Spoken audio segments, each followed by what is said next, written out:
আপনারা ভিডিওটা দেখলেন। আমার নিউজ ফিডে কয়েকদিন থেকে এই ভিডিওটা ঘুরতেছে।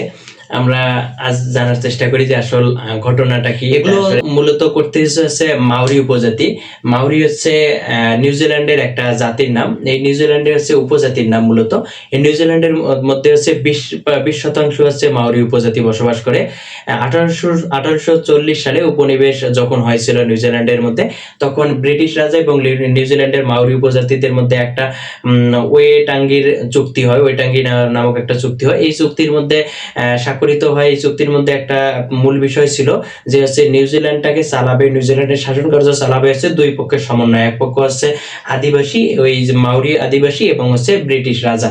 এতদিন ধরে সেভাবেই চলছিল নিউজিল্যান্ডের শাসন কার্য। কিন্তু হুট করে গত 7ই নভেম্বর নিউজিল্যান্ডের সরকার সেই 184 বছরের চুক্তি পরিবর্তন করার জন্য একটা বিল উত্থাপন করে পার্লামেন্টে। সেই বিল উত্থাপনের উপর কেন্দ্র করে হচ্ছে এইরকম এইভাবে প্রোটেক্ট করে মূলত।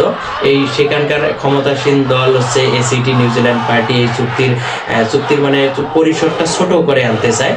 তারই প্রতিবাদে মেয়েটি হচ্ছে তাদের ভাষায় হচ্ছে খামন্দে বলে মূলত তাদের প্রতিবাদ করে। ওখানকার ম্যাক্সিমাম লোকের বা ওখানে পার্লামেন্টের ম্যাক্সিমাম নেতারা তখন তার সাথে যোগ দিয়ে হচ্ছে প্রতিবাদ করে।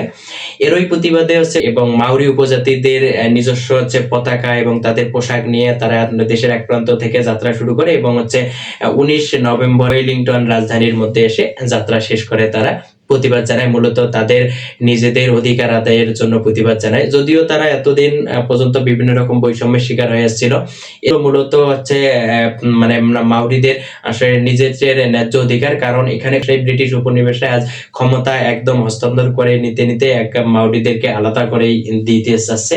এজন্য মূলত এদের প্রতিবাদ। এই প্রতিবাদে ওই দেশের প্রায় হচ্ছে 86% জনগণ তাদের পক্ষে এবং হচ্ছে অধিকার আদায়ের জন্য লড়তেছে।